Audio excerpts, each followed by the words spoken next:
Hello and welcome back to Reality Check. Now, I'm very excited about our guest today. When I was a young child in the 1970s, which is far too long ago for what I care to imagine, one of the most enthralling acts on TV and on the stage wasn't a musician, it wasn't an artist, it was an Israeli-British man called Uri Geller, who claimed to have psychic abilities. And he enthralled audiences around the world with his seeming ability to apparently bend spoons and stop clocks with his mind. He demonstrated what were apparently astonishing feats of telepathy, finding hidden objects, remote viewing images, skills of dowsing and telepathy. But Uri has also long been attacked by debunkers and skeptics as a charlatan and a fraud because he claims these psychic powers. And much of the official mainstream media coverage of his career pejoratively dismisses him as an illusionist, a magician, an entertainer who supposedly uses trickery to deceive his audience into believing what he's doing is real. Uri, though, has suggested that the paranormal skills he claims to have may indeed have been bestowed on him, perhaps even by an extraterrestrial intelligence. And that's something we'll ask him about today. And of course, such claims just infuriate the splenetic blood debunkers. There's a skeptic called James Randi who became the eminence grise of Uri. He went to great efforts to try to prove that Uri's alleged tricks could be replicated with stage magic, simple sleight of hand. Now, I would say it's still very much an open question whether and how Uri Geller is psychic, how he does what he does. And that's because 7 years ago, in 2017, declassified documents from the CIA showed that Uri Geller did convince America's top intelligence agency in scientific testing that he really did have psychic abilities. This secret project, codenamed the Stargate Project, made the official finding, quote, "As a result of Geller's success in this experimental period, we consider that he has demonstrated his paranormal perceptual ability in a convincing and unambiguous manner." The CIA's documents also show that Uri went on to work with the agency, helping it study his purported psychic powers, and in fact, he was deployed on operations. They took him very, very seriously indeed, despite what the skeptics say. Uri will turn 78 in December, but he has very graciously and kindly agreed to speak to us today from his home in Israel. But first, a wee plug for one of our sponsors. So we're talking again this week through our sponsor about the horrors of what happens to your body when you eat the ultra-processed food that passes for grub in America. And it turns out the key to losing weight and keeping it off is not in carbs or fat or even in probiotic-rich foods. No, the end game of having a healthy weight as well as more energy and a long, healthy life comes down to a specific switch you can flip in your body to flush out unnecessary calories. Dr. Stephen Gundry is calling this caloric bypass. And by activating this specific process in your body, he has seen thousands, yes, thousands of people dramatically improve their health, even at age 50 and beyond. This includes losing weight, getting tons more energy, and returning to the good health they had in their youth once they simply addressed this one key to better health. And not only is this associated with improved digestion, strong feeling joints and muscles, smoother skin and healthier lives, it could also be the key to a healthier life.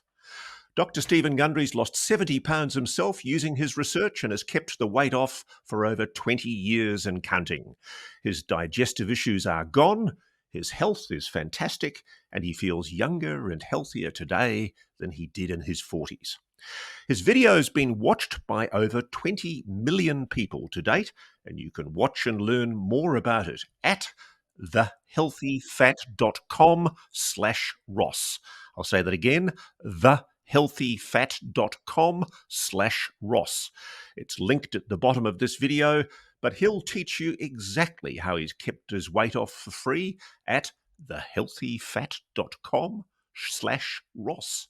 And you can click in the description below. Now, let's introduce our guest, Uri Geller. Firstly, can I say, sir, welcome to Reality Check. It's an honor to have you with us. Hey, Ross, thanks very much for having me on your news show. And I'm speaking from the Holy Land, Israel. I'm sitting in my museum. I do not live in the museum. And it's great to speak with you. Thanks for the incredible monologue. You should become my agent. Let's roll back, Uri, to August 1973, which is 51 years ago this month. You were at SRI, Stanford Research Institute, in California doing experiments with Dr. Hal Puthoff and Russell Targ, where they were scientifically attempting to verify your paranormal perception abilities. And they did this under controlled scientific conditions. Do you recall those days? Oh, absolutely. But I do have to backtrack a little back to Israel. You see, Mossad, the Israeli Secret Service, was very interested in my abilities, and they wanted to test me. But we're speaking about 1969. Mossad did not have the tools to test my brain. We're going back so many years. No tools to test Uri Geller. So what do? They call up the CIA and they ask for help. CIA is, wow, we definitely want to test Uri Geller. Let's get into America. Let's get into Stanford in Palo Alto. But they send a guy called Andrei Puharich to Israel to test me first, who was a medical doctor and quite a well-known scientist with ties to the CIA. And then I get a phone call and a letter from Edgar Mitchell, the astronaut, the sixth man to walk on the moon. So that's how it developed towards Stanford Research Institute. And yeah, I do remember those days. They were very painful. I had to go through a battery of scientifically, controlled experiments, locked in shielded rooms, cameras filming me. You see, one of the experimenter beside Hal Puthoff was Russell Targ, who was actually an amateur magician. But we'll speak. Actually, let me show you this photograph. This is this is an amazing photo. This is Russell Targ and Hal Puthoff, and this is them 51 years later. Incredible. Thanks. I thank my brother-in-law for bringing that, because in my museum I have all these incredible displays. Anyhow, I had to prove myself because I was already becoming controversial. I was already a controversial figure in Israel, but I realized that Ross, controversy was good for me. No matter what they said, as long as they spell my name correctly, was always fantastic. So I had to go through these tests. But what you have seen, the video that SRI released, or in the documents that were released to publication, that's, believe it or not, is a tiny piece, a tiny little experiment that they allowed to show. You have no idea, and I can't go there, but what else I've done there for the CIA. Unbelievable. Nevertheless, I do remember those days. Incredible. The scientists, Russell Targ and Hal Puthoff, were really nice. Everything was, as I said, under controlled conditions. And then they had to admit that it's real, because it is real, Ross. Did it feel like a vindication for you, Uri? I mean, you've spent a large part of your career being slagged off, frankly, as a charlatan and a fraud. And I'm not in a position to be able to make a judgment, but I know Hal Puthoff, Dr. Hal Puthoff, very well. I know Hal would never falsify data, neither would Russell Targ. And I can tell the audience how seriously SRI took this research, and that's revealed in the CIA documents that were declassified. they put you into an electronically shielded, isolated room, didn't they? It was essentially a Faraday cage, so there was no possibility of you being able to communicate with the outside. Absolutely.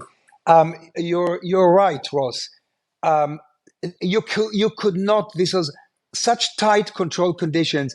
There is no way that someone could cheat or I mean, the things that they said about the shielded room were unbelievable. They even accused me. I think I have it here. They even accused me of having a transmitter up my tooth. Believe it or not. Wait a minute. Let me show it to you. By the way, I did not prepare all this. They are all around the area because this is my CIA Mossad area. Look, they claimed, and this comes from a very prestigious magazine called New Scientist. They claimed that I had a transmitter up my tooth and somebody was Morse coding me outside the shielded room. There was nobody from anyone from my team outside the shielded room. How ridiculous. I mean, if I really had, Ross, a transmitter up my tooth, it would be a bigger phenomenon than bending spoons with the power of the mind. Okay. So, so, But um, one thing I do want to address, and we have to deal with this because I think it's important to give you the opportunity to respond to these claims. There was actually an article published in the very prestigious scientific journal Nature where two psychologists, one called Marks and another called Kamen, they flatly made an allegation that took me by surprise because I know how Hal operates. There's no way he or Russell Targ would have tolerated this. But the claim was that you were allowed to peek through a hole in the laboratory wall separating you from the drawings you were being invited to reproduce, and that these drawings were supposedly placed on a wall opposite the peephole that the investigators Targ and Puthoff had stuffed with cotton gauze. And when anybody watches the video, it's quite clear that what Hal Puthoff and Russell Targ were using was a controlled blind test. These images that you were remote viewing were actually in sealed, double sealed envelopes, weren't they? yes, absolutely.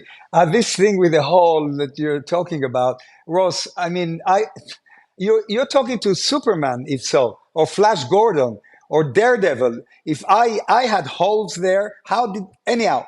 Nonsense. I did it purely. Call it telepathy, call it remote viewing, call it whatever you want to call it.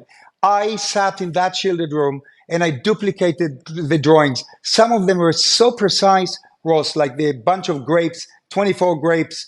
They drew 24 grapes. I got 24 grapes. Some of my No, drawings, yeah, I don't want to be too brief with this because I think the grapes one is actually a very good example. So let's just go through this. They got a person to draw an image, a black and white image of, as kind of a skeleton image of a bunch of grapes. And there were 24 grapes in a particular configuration, in a particular shape. And what I found fascinating was that you actually got not only the shape, but the number of grapes. yeah, well, I don't know how I did that, but I drew 24 grapes. I had no idea that their, bunch of grapes also had 24. This is just one set of experiments. Then there were many others conducted with a computer. So, for instance, the scientists themselves did not know, to the best of my recollection, what the computer chose to draw. So, in one experiment, the computer drew a kite, a kite with a tail and the ribbons. And I drew a kite, and this is coming from the mind of a computer. So apparently, whether it's remote viewing or telepathy or another strange, mysterious ability that we all have, probably, I managed to extract the kite out of a computer with no human being uh, around. The experimenter knows that the computer chose to draw a drawing of a kite. I think what disturbs me as a journalist, Uri, is I don't know one way or the other about your skill set.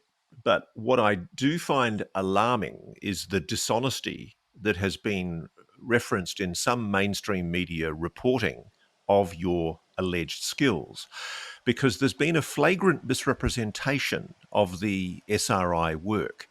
It was done with incredibly rigorous scientific controlled blind standards, wasn't it? Of course, very much so. And otherwise, the CIA would have not published this. And then, Nature magazine wouldn't have touched it. Nature is one of the most prestigious scientific magazine in the world. But look, listen, Ross, hold on. Nature, of course, was having a go at you because the two psychologists who wrote the piece for Yeah, Nature were suggesting give it me was that. bunkum. But Well, let me what show I you. can tell, Hold on, Ross, yeah, because I just want to draw you on something that the CIA made the finding that they considered you had demonstrated your paranormal perceptual ability in a convincing and unambiguous manner. And I think one of the things that you were doing that I found particularly impressive was when you were projecting or appearing to project a number into the mind of a human subject, and then they were writing it down, or the other way around. Can you just describe what you were being asked to do? okay, since Ross, you can edit the show any way you want, let me just show you. This is also around me. Nature magazine, New Scientist, and New Scientist. So you must understand that when these publications come out with scientific articles, whether they're for Uri Geller or New Scientists who try to debunk Uri Geller, it's still unbelievably amazing. Now, to be able to transmit a thought into someone's mind, I believe is the same power, it's the same energy. Once again, maybe it is remote viewing, maybe it is telepathy. But the most successful one that I did with telepathy was when Kit Green, you know Kit Green, don't you? I do. Yeah. So Kit Green was sitting, I believe, in Langley, Virginia, and I He was the was. head of, I think he was the head at the time of the Department or the Directorate of Science and Technology in the CIA. So he was kind of like the chief scientist for the CIA at the time. Yes, and this is hundreds, not thousands of miles or kilometers away from Palo Alto. So he didn't quite believe in my abilities, and Hal Puthoff put him on the line. And Kid Green says to me, "Look, Uri, what can you do? Can you show me something?" And I just, we're talking about 51 years ago. There's no iPhone, there is no FaceTime. This is an old fashioned black phone. And I basically, he was holding a drawing, and I described the drawing. And above the drawing, in my own mind, I saw the word architecture. And that's exactly what Kid Green wrote on that page inside the book. It was a book about the anatomy of the body. So sometimes, if I have time, it depends how long I have. I can look into someone's eye and I can project a very simple, either a simple drawing or a number or a color. But this is no big deal. I think we all have telepathy, Ross, and I demonstrated it 51 years ago under laboratory controlled conditions. And what the skeptics said and the debunking, that only helped me, Ross. Listen, you are in show business. I bet right now that you get not tens, but hundreds of negative emails every week. Every week, someone tries to debunk you. Don't tell me that's not true. That's Every, very true. very I true. can tell you, Yeah, I can tell you, as an investigative journalist that takes this subject seriously, you cop an enormous amount of attack. yeah. And the thing I find fascinating, Uri, is I do think that the mainstream media has dropped the ball in its coverage. It's allowed itself to be led by the nose because you and I both know, and I'm going to draw you on this, you and I both know that the CIA and other intelligence services are still playing with psychic phenomena. They call it something different. They call it psionic, but it's still happening. Absolutely, it's happening. This thing about that the CIA stopped psychical research is nonsense. Why would they? This is a cheap method of spying on people, spying on governments. Remote viewing, you just get a bunch of remote viewers into a darkened room with computers in front of them, and they send their mind through space and time, and they bring back information, movements of submarine, nuclear weapons, etc. What happened? It went deep black. That's what happened. Why? Because the CIA, NSA, National Security Agency, they just didn't want the controversy around. They don't need that. So they are still using remote viewers, psychics, not only in America, but MI5, MI6, a few secret services, spying agencies of very major countries are using people like me. So can I just take you through, Uri? I mean, I think a lot of people watching this, let's be kind to them. They've watched George Clooney in The Men Who Stare at Goats, and they're told that it's all they're told that General Arthur Stubblebine was an idiot, and that the whole CIA Operation Stargate program was based on self-delusion. The scientists were fooling themselves that they could walk through walls and that they could perform psychic abilities. Let's just talk through what you say you can do. What exactly is it that you believe you can do? And can you explain to me how can anyone do it if you believe people can do it? Okay, Ross, look, I am surprised today. I'm actually amazed how I managed to drive spoon bending into world culture. I mean, it's world culture. Why? Look at the movies like George Clooney, The Matrix, Robert De Niro plays me, he tries to bend the spoon, big rock bands sing about me and spoon bending. It's just massive, still is. Unbelievable spoon bending. And I'll tell you why it caught and why it's still here. Because not everyone can bend a spoon, but a lot of people can. And when this phenomenon happens, it ignites controversy, debate, and amazement. And people want to explore the unknown. People want to taste the paranormal. And let me tell you this, that the skeptics are a tiny minority. They, in my opinion, they're a molecular nothing. All they did to me, to explain your viewers, without the James Randi or without a skeptic, I wouldn't be who I am today. They created the mystery around me. They created the debate, the anger. They created the fire. People, I mean, it was just a frenzy of skepticism against the paranormal, not only against me. So, to answer your question, even my children cannot bend spoons. My grandkids cannot bend spoons. But when I do a show here in my museum, when I do a tour in my museum, I tell that to people. Not everybody can do it, but I saw children here in the museum bending spoons in front of my very own eyes. No trickery involved. A real spoon was bent under my eyes. Look, Ross, the secret of success is originality. I created spoon bending. And when you see Keanu Reeves in The Matrix learning how to bend a spoon from a kid, and the child tells him there is no spoon, it's your mind that bends. That says it all. That one line in The Matrix says it all. So that's why I'm still around. Like you said, I'm 78. I have 3, 4 tours every day in the museum. I get thousands of emails from around the world. And Rob, you promised me you're not taking this out. I was even asked to come out with an Uri Geller alien tarot card. So this is coming out in October. You're leaving this. I'm plugging my tarot Sure. cards. No, you can plug your tarot cards, Thank Uri. you. That's no problem. And it's published by Watkins in England. Anyhow, Ross, did I more or less answer your question? Well, I guess what I'd love to hear from you is what's going on in your mind when you are doing what you purport to be doing, which presumably is some kind of psychokinesis with the spoon bending.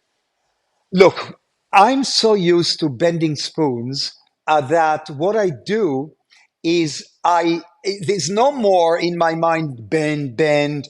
I don't even have to visualize a spoon bend. I do it because I've done it for 60 years. More. What am I? I was 6 years old when it first happened to me here in Israel, not far away, 4 miles away from here. My mother always thought that because we come from Sigmund Freud's family, if you didn't know that, my name is actually Uri Geller Freud. So I come from Wow. the great psychologist family, Freud and Einstein. So my mother always thought maybe I inherited some powers from Sigmund Freud, but I don't think so. What is going in my mind is very simple.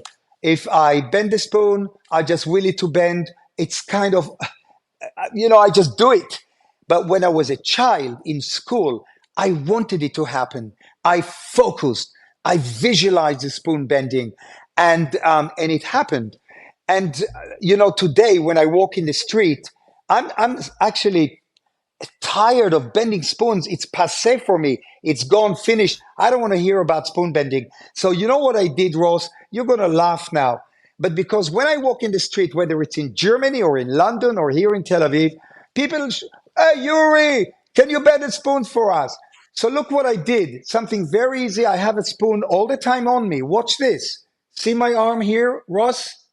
See? Yep. 1, 2, 3. Watch it bend. That's it. That's as far as So, Uri, I want to take you back to your childhood because I watched a very early interview with you, and I haven't been able to find it in my research. And one of the things that I'm fascinated by is, as you probably know from this show, we talk very openly about UAPs. I strongly believe there is a phenomenon of unidentified anomalous phenomena that is probably non-human, that is engaging with this planet. And this is one of the things I want to talk to you about. I know you were very good friends at SRI and later with Dr. Edgar Mitchell, the former Apollo 14 lunar module pilot, who was a very close friend of a very good friend of mine. And Edgar confided in that friend that he really did believe that what you were doing was psychic powers. And he was mortified at the way that you were attacked by the skeptics and the debunkers over the years. But one of the stories that I understand you told him was that as a child, you had some kind of an encounter with a non-human craft that you believe endowed you with the skills you have today. Okay, let me once and for all answer it the correct way. Because again, the skeptics, as you said, created, Uri Geller got his powers from aliens and so on, trying to kind of rubbish me with such a thought that my powers come from aliens. Okay, let me tell you exactly what happened. I think I was around 6 years old. I was playing in a magical Arabic garden opposite our apartment building. Suddenly, in front of my eyes, I see a sphere of light, and out of that sphere of light, in seconds, a almost like I'll describe it as a laser beam. A laser beam type of a ray emanates out of this sphere of light, hits my forehead, and it's tangible. It's so powerful that I'm pushed into the grass. I have no idea how long I lay there. But when I ran home to tell my mother, she thought I was dreaming or I was making the story up. Okay, this really happened to me, and I adhered to this story. I wrote about it in my books. I talked about it on hundreds, if not thousands, of TV shows. All right, I know it happened to me. Okay, about 15 years ago, one of a BBC documentary was playing in Israel about me, and I was telling this story. The next day, I get an email from a retired Israeli Air Force officer who says to me, Uri, I just saw your documentary. I must tell you this. I saw you in that Arabic garden. I was there. So you can imagine, I jumped on the phone and called him. His name is Abrahami. And I said, what do you mean you were there?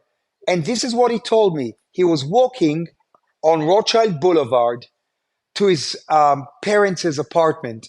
And this garden was on his right. And he described me, little boy, white shirt, curly hair, black. And he described this incredible sphere of light.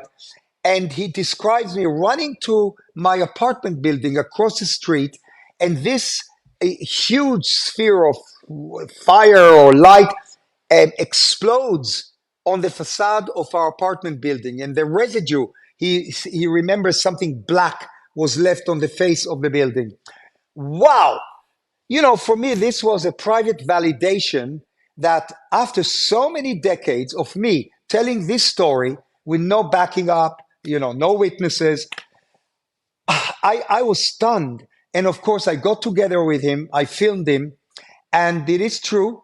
He saw me, and that's when it totally dawned on me and validated this occurrence of meeting some type of a phenomenon. Now, I do not know, Ross. I do not know if this was an alien encounter. I'm not 100% sure. I have my theories.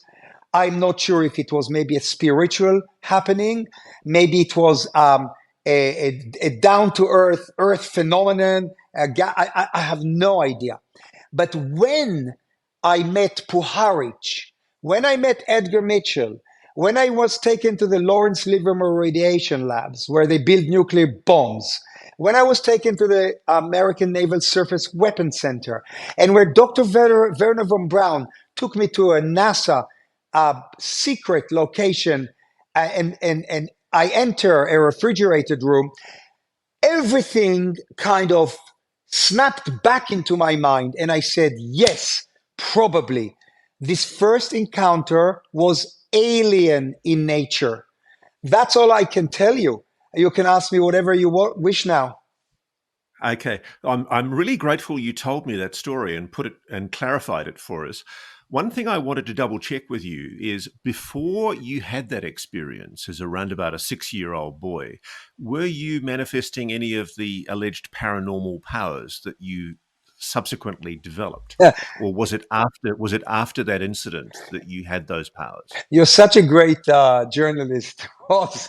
You managed to instill the word allegedly. That's okay. I love you anyhow. So listen, the spoon bending, I believe, came after that encounter. Maybe 6.5 years old, I'm eating soup. And as I lift the spoon towards my mouth, the spoon starts bending and it fell into the soup. Then I realized that I have something that other kids don't. And I started developing this power in school. I would hold a broken watch, I'd reactivate it. I could move the hands of a clock on the wall. I would do telepathy. I basically sharpened this phenomenon. I don't even want to call it a gift because I don't really quite know where it comes from. But I believe that maybe that encounter could have, I'm careful, could have triggered this energy in my brain. But then there were other things that happened, like I stuck my finger into my mother's sewing machine and I was electrified. Then, when I was 1 year old, a British soldier shot 2 bullets into our window in Tel Aviv, and the glass fell and broke all over my body. So I had shocks while growing up. I guess I will never really know the truth whether that encounter in that magical Arabic garden was really aliens contacting me. I don't know. You have spoken. I watched a major documentary that you did with, I think, the Gaia TV, where you spoke about how you feel you have a purpose and you feel very strongly that you've been imbued with a purpose with the gifts that you say that you've got. And what is that purpose? What do you think is your role here on planet Earth? Yeah, okay. Don't make me a messiah or a prophet or some No, no, kind of no. a holy I just figure. I don't want it to sound like that, Because but I'm intrigued. The reason I say this is because I'm kind of intrigued. I've met a lot of people who've had near death experiences. And I know that as a paratrooper, when you were fighting in the war, you came very close to getting killed. And I wonder, one of my next questions, and you might answer this in this answer, is do you believe that your powers, if if I can say that they are powers, I suppose I do have to use the word allegedly as a journalist to be objective, but do you believe that those powers have been enhanced because of your exposure to near death experiences? That's a good question. I don't think I can answer that. I don't know. I don't know. But what I do know is that we all have a purpose. You have a purpose. I have a purpose. Everybody watching us now, you all, men, women, kids, you all have a purpose. You know, outside us in the universe, there is infinity. There's no end, no end to inner space, no end to inner space.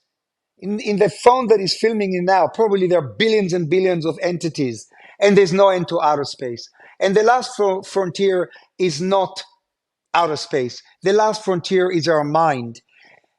So we are all here on this planet for a short while to do something positive, hopefully positive.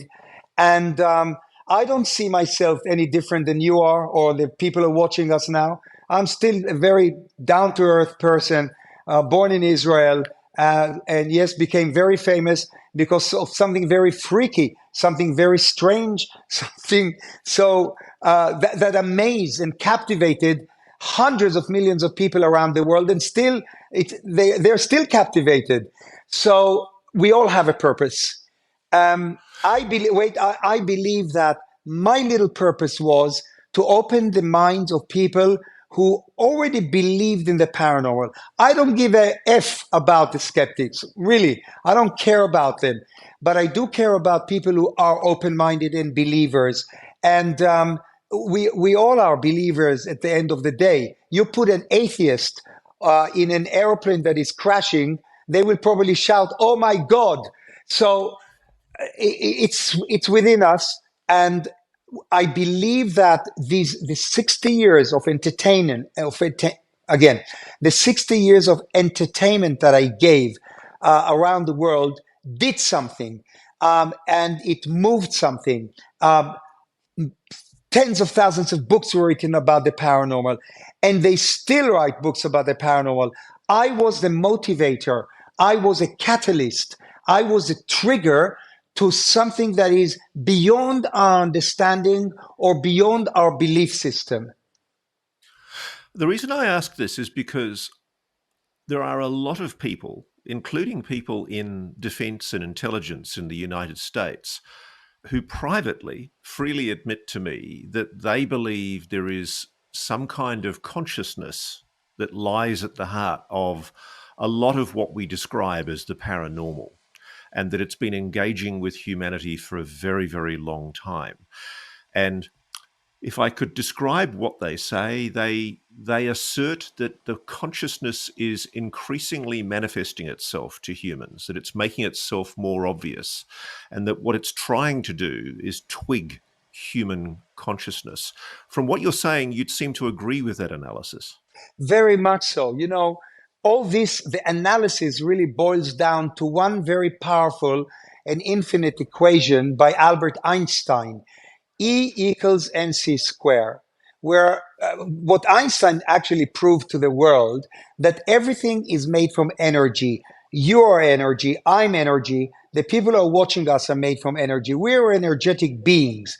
What that means also, and which Albert Einstein continued to prove scientifically, that energy cannot be destroyed, which brings us into quantum mechanics, quantum entanglement, which you have to ask the question, am I now, Ross, am I creating you or you are creating me? It's mind boggling, it's mind blowing, the world of energy and consciousness. Uh, this is so beyond us. We're a tiny fragment in a sea of endless universe, a little grain of stone with our knowledge. It's beyond us to understand what really consciousness is. But what is happening, I believe, like you probably believe, is that we're being given signals by a higher, let me call it a higher being, if you want to call it God, or you want to call it some type of energy being out there in the universe. It's giving us signs. It's pushing us towards a bigger journey. You know, Carl Jung coined up a word synchronicity. Everything is synchronized in the universe. I'm sitting here talking to you, not because you wanted a show with Uri Geller, an interview, because of synchronicity, which means that everything that happens in the universe happens for a reason. There is a reason for this interview. Maybe we both don't know what it is, but it's triggering something. I think that's in a nutshell, it explains consciousness. That's a very good explanation of what I was trying to extract from you, Uri. Now, listen, you've already flagged the other major incident in your career that touches on UFOs. And again, Edgar Mitchell has confirmed a large part of this story to my friend privately. During his lifetime, Edgar, the Apollo 14 lunar module pilot astronaut, was unwilling to say publicly that he'd ever had definitive proof of alien life. But privately, he confided in friends, and I've reported this in my book, that he was aware when he had experiences on the moon, he was aware that they were being observed. And he talked to my friend about blue lights that were clearly some kind of structured craft that were following the astronauts during their time in their lunar journey. But he also talked privately to people about something that happened, I believe, at the Goddard Space Center with Werner von Braun, the father of America's space program, the former Nazi, who I understand embraced you as a friend, even though I'm sure as an Israeli Jew, you must have felt very uncomfortable with his background. But it must have been a very interesting meeting. And I'm intrigued if you can tell me, please, the story of what transpired between you and Dr. Werner von Braun. Okay, first of all, what Edgar Mitchell described you on the moon, that's a tiny thing. Yes, they were followed, but the big thing is, and Edgar says it outright, that a UFO, a craft, crashed on planet Earth. They pulled out bodies of aliens. And that's what Werner von Braun wanted to show me.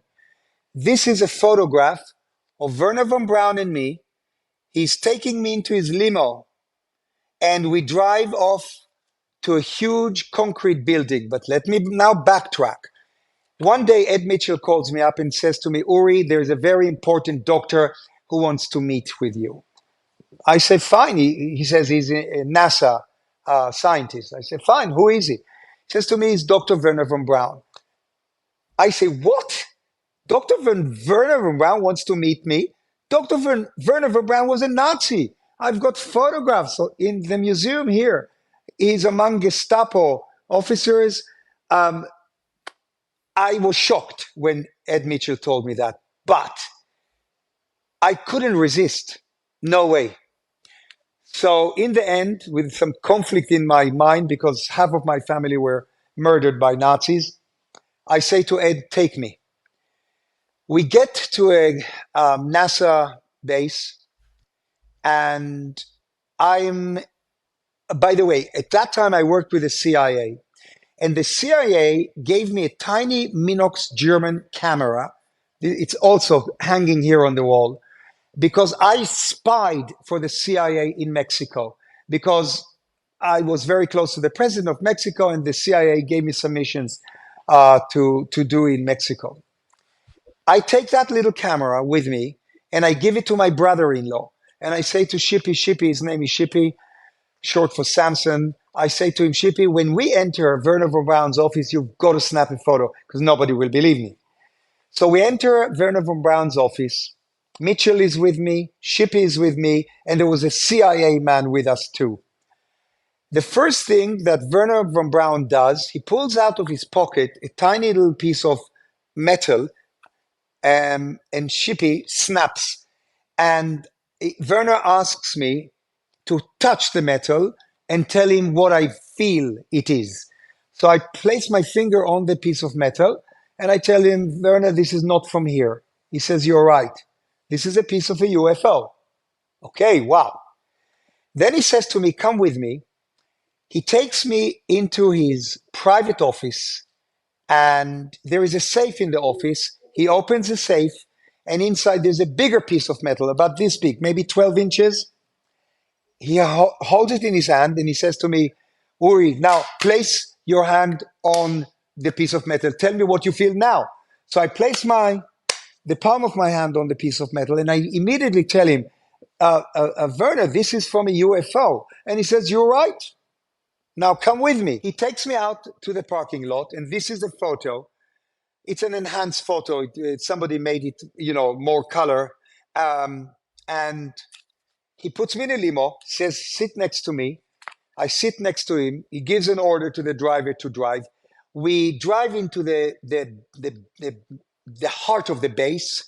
We come to a concrete building. Nothing is written on the building. There's a soldier standing by the door. He opens the door, and Werner says to me, follow me. We go down 3 or 4 flights of floor into the abyss of the building. Is it just you? No, just me and Werner von Braun. Then in the corridor of that 3rd or 4th floor, there are hooks on the wall, and on the hooks are hanging orange Antarctica coats. You know those warm coats that you wear in Antarctica? They're Sure. orange in color, but they all had a NASA logo on. He says, put one on. And he puts one on.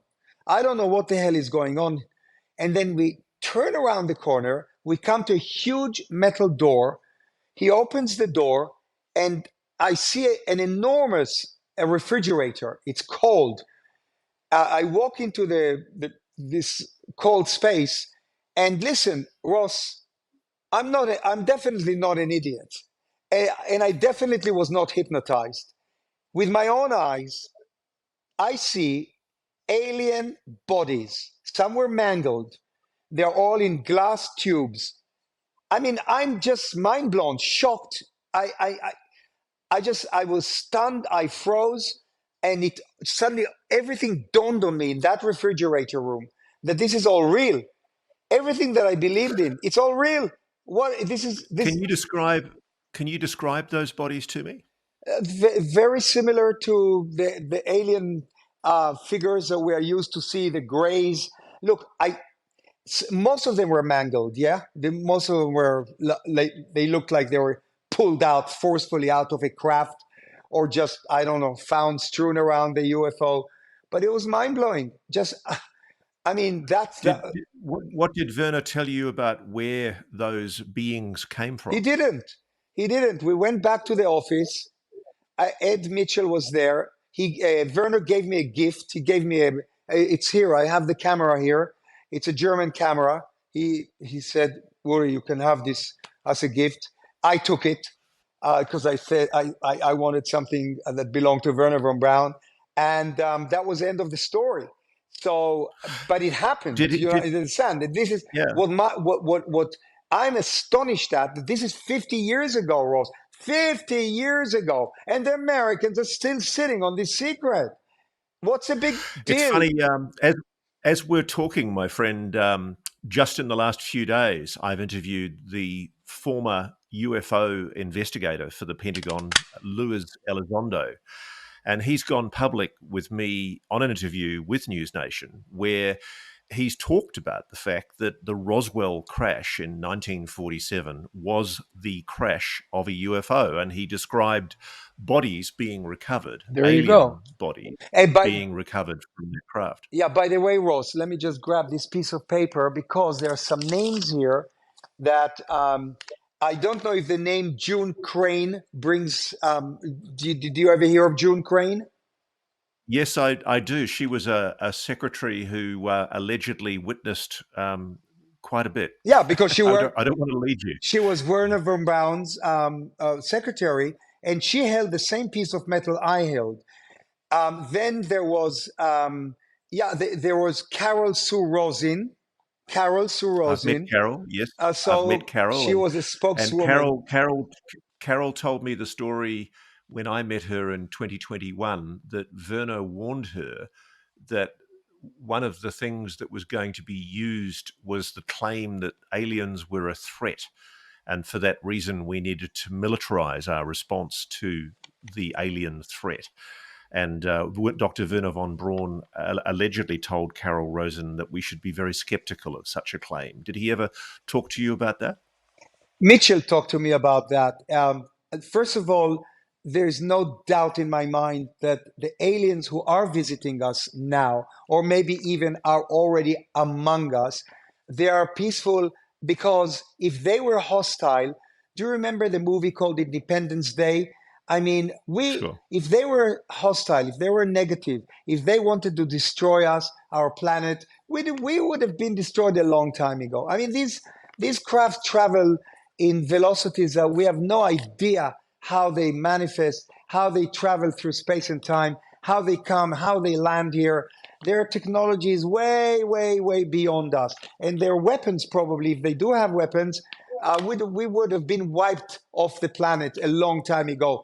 If now there are, in my opinion, this is not the only one species or race of aliens that visit us. Maybe there is another one. Maybe there are two or three that visit us. But maybe because they travel through different dimensions, I don't know if I make sense, but maybe one a set of alien species cannot see the other because it's all again going down to quantum entanglement, quantum mechanics, dimensional universe. So we know very little about their technology, but we are trying to weaponize the little technology that we pulled out of the craft that crashed.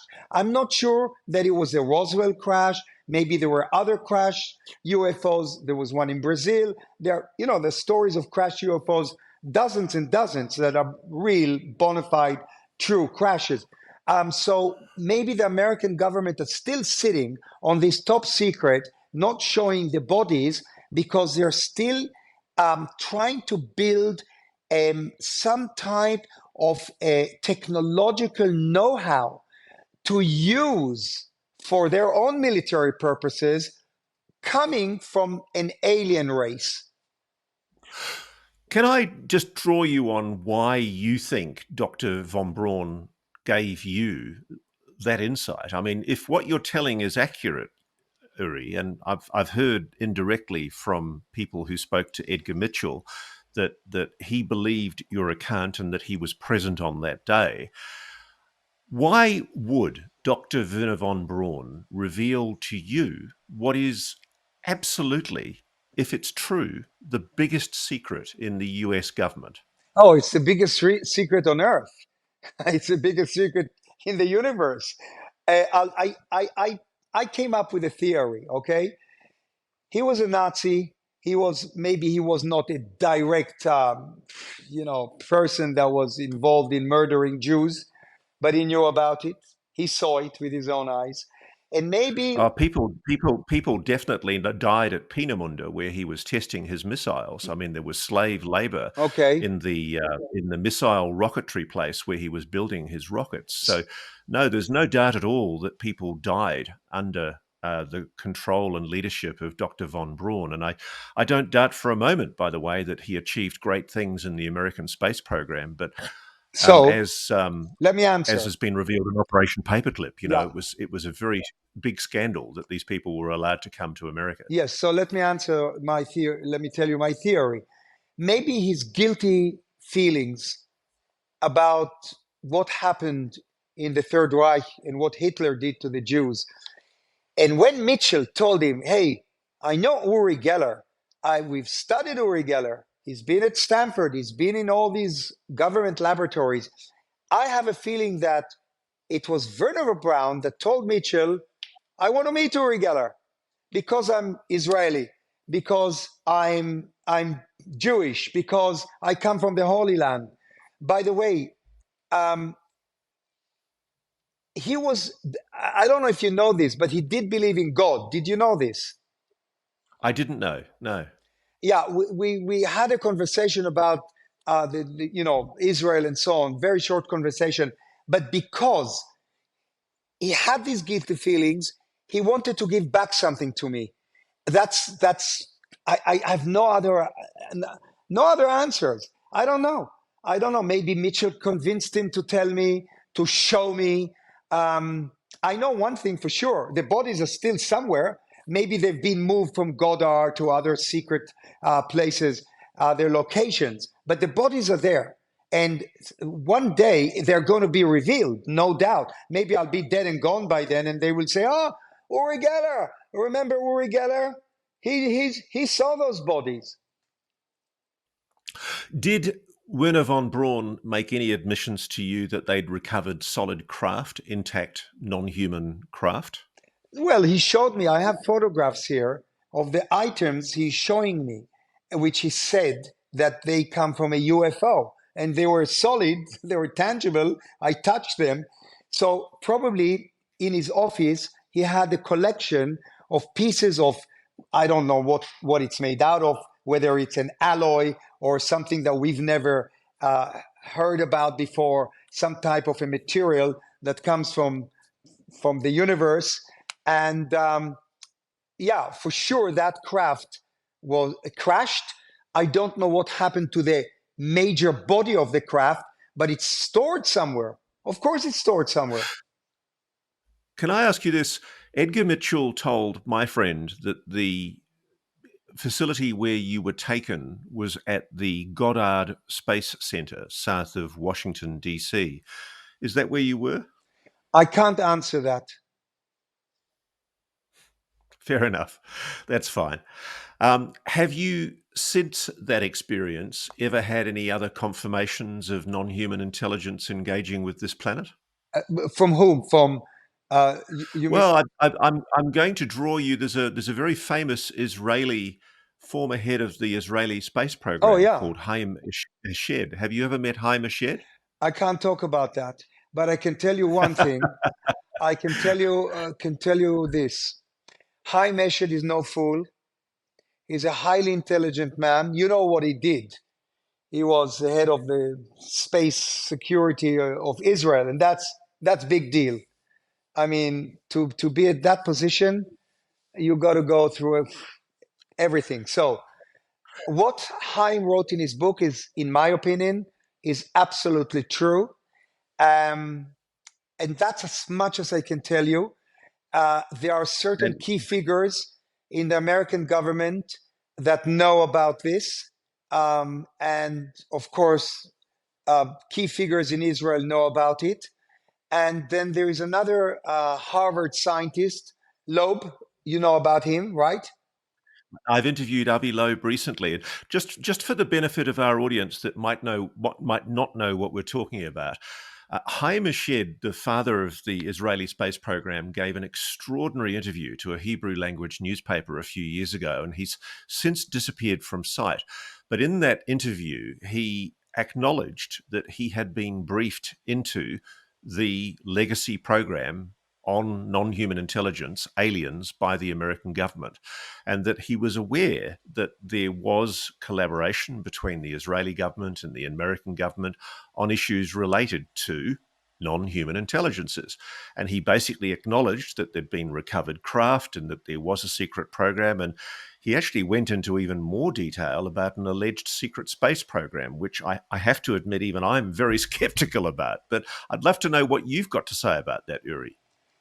I can't really elaborate on this. It's simply because I know too much, and I don't want to cross a red line.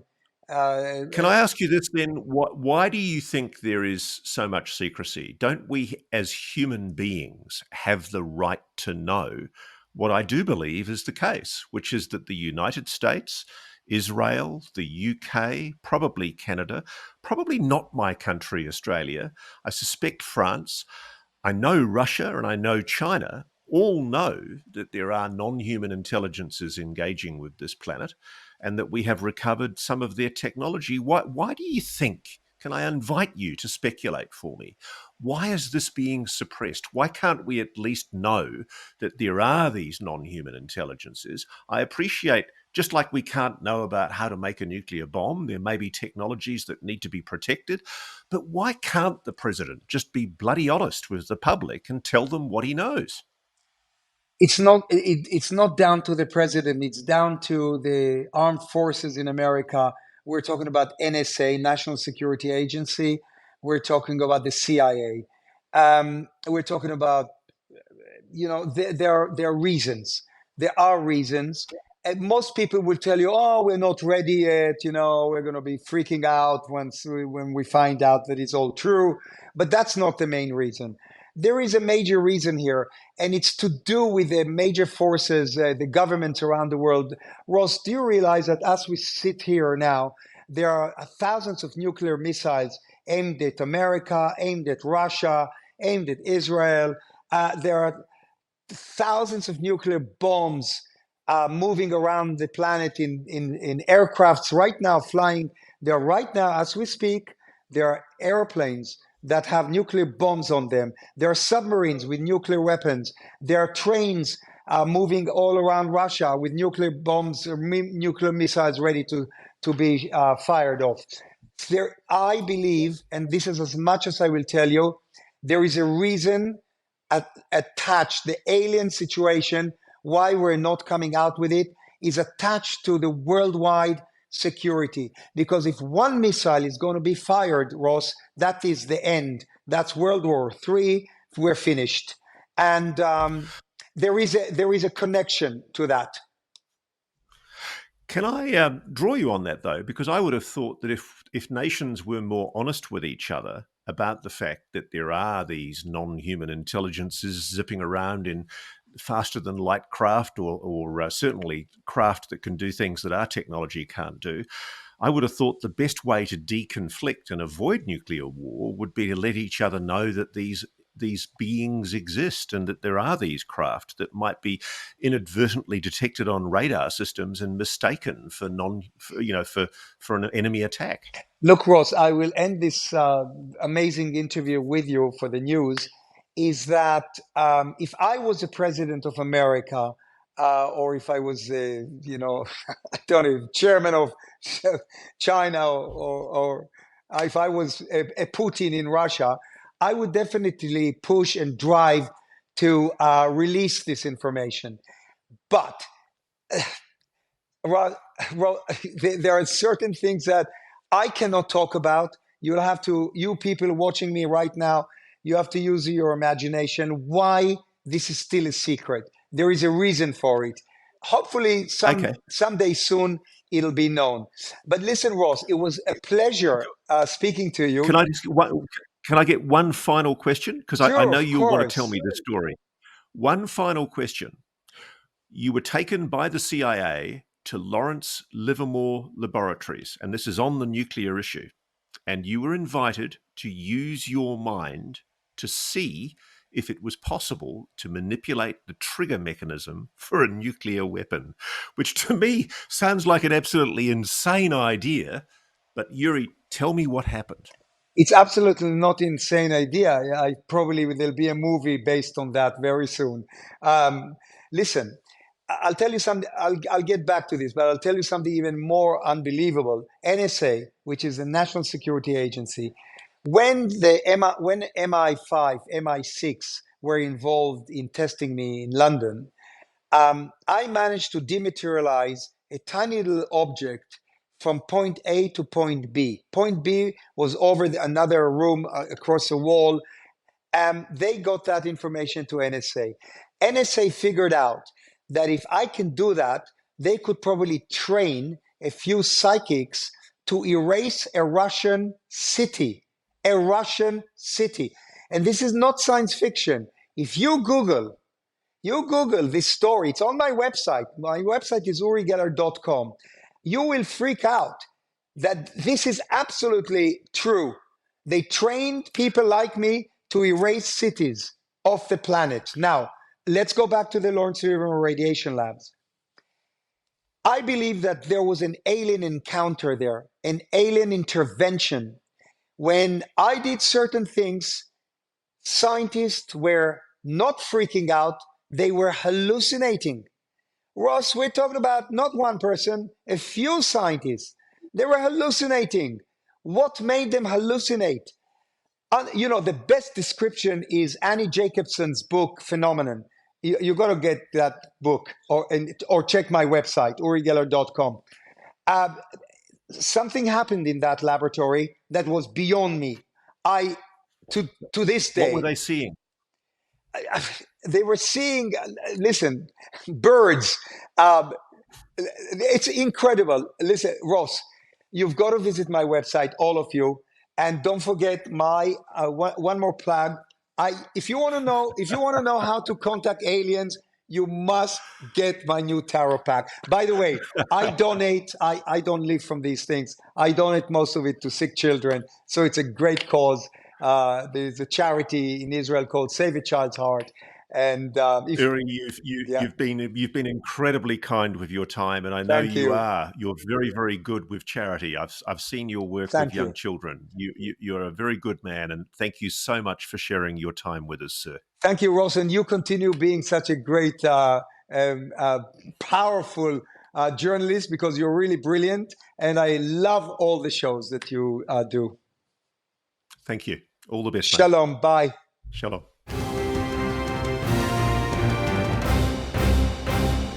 Thanks for watching. Go to joinnn.com to find NewsNation on your television provider. And please don't forget to click that red subscribe button to ensure you get more of NewsNation's unbiased and fact-driven news coverage.